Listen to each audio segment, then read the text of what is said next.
नमस्कार, आपके साथ मैं रीना जाबालियान। इन दिनों लगता है कि टिकटॉक के दिन अच्छे नहीं चल रहे हैं क्योंकि टिकटॉक चौतरफा घिरता हुआ नजर आ रहा है।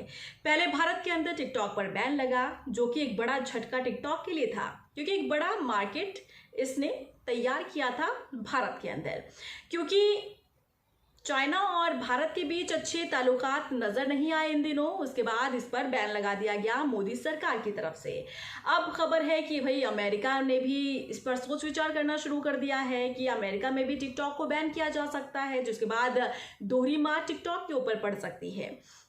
हालांकि इस बीच एक चौंकाने वाली खबर यह है कि टिकटॉक ने फेसबुक पर गंभीर आरोप लगाए हैं। क्या है वो गंभीर आरोप और क्यों टिकटॉक ने फेसबुक पर गंभीर आरोप लगाए हैं और चोर कहाँ है, वो क्यों, ये मैं आपको विस्तार के साथ इसी वीडियो में बताऊंगी। लेकिन उससे पहले आप ये समझ लीजिए कि अभी हाल के दिनों में ये बात निकलकर सामने आ रही थी, एक रिपोर्ट के हवाले से खबर मैंने भी आप तक पहुंचाई थी कि टिकटॉक जो है वो अब माइक्रोसॉफ्ट टिकटॉक को खरीदने जा रहा है, क्योंकि टिकटॉक की जो पेरेंट कंपनी है बाइटडांस वो इसे बेच सकती है और अमेरिकन कंपनी माइक्रोसॉफ्ट इसे टिकटॉक को खरीद सकती है, जिसके बाद कहीं ना कहीं टिकटॉक को अपने पैर पसारने का मौका एक बार फिर से मिल सकता है। भारत के अंदर एंट्री पाने का टिकटॉक को मौका मिल सकता है।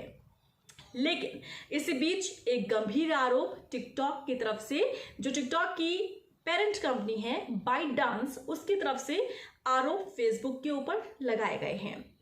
दरअसल फेसबुक की जो मालिकाना कंपनी इंस्टाग्राम है, ये आरोप इंस्टाग्राम को लेकर लगाया गया है।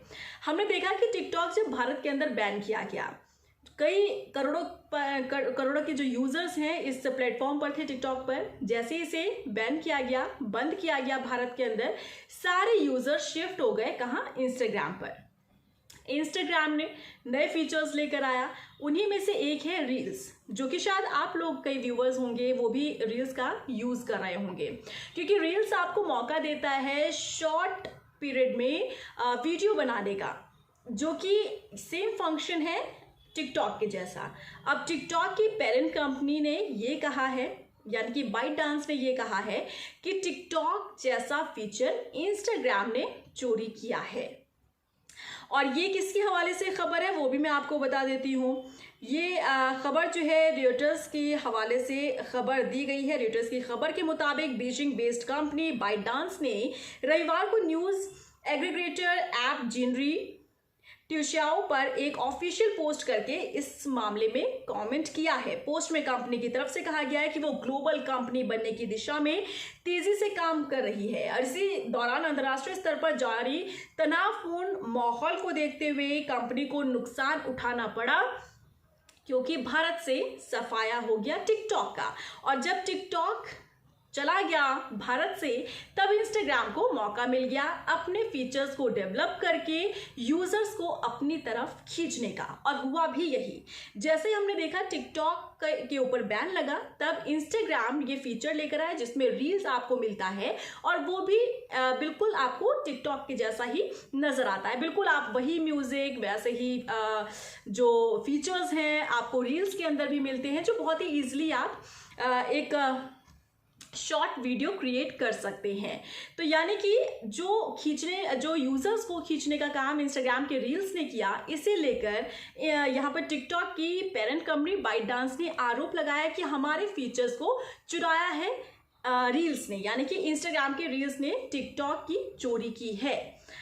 अब समझने वाली बात यह है कि आखिर जिस तरीके से टिकटॉक के अभी हालात इस तरीके के चल रहे हैं, उसे देखते हुए क्या माना जाए, क्योंकि रील्स पर अब लोगों का ज़्यादा भरोसा हो गया है। हालांकि बात यह भी निकलकर सामने आ रही है कि टिकटॉक को माइक्रोसॉफ्ट खरीद सकता है, जिसके बाद ये चाइनीज का ठप्पा इससे हटकर ये अमेरिका की कंपनी कहलाएगी टिकटॉक। और अगर ऐसा होता है तो क्या जो यूजर्स टिकटॉक के थे, जो शिफ्ट हो गए इंस्टाग्राम पर, इंस्टाग्राम के रील्स का प्रयोग कर रहे हैं, जिसे लेकर टिकटॉक आरोप लगा रहा है, अगर ये टिकटॉक वापसी करता है भारत के अंदर, तो क्या वो यूजर्स वापस टिकटॉक को मिल पाएंगे या नहीं? एक बड़ा सवाल है, क्योंकि जिस पर भरोसा यूजर्स ने किया वो कंपनी बैन हो गई देश के अंदर। हालांकि इस टिकटॉक ने कई लोगों को मौका दिया अपने करियर को बनाने का, मौका दिया चमकने का, मौका दिया अपनी पहचान बनाने का। भले ही कई इसके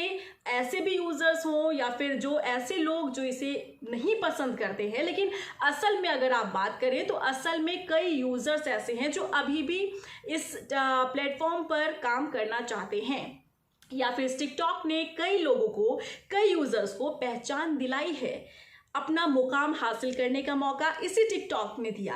तो इसीलिए लोगों की एक कह सकते हैं कि प्रेम जुड़ा हुआ है इस टिकटॉक से। लेकिन अब ये यूजर्स भी इंस्टाग्राम को मिल चुके हैं और इंस्टाग्राम के जो फीचर्स में आया नया रील्स, उसका प्रयोग और इस्तेमाल बहुत अच्छे से ये यूजर्स कर रहे हैं।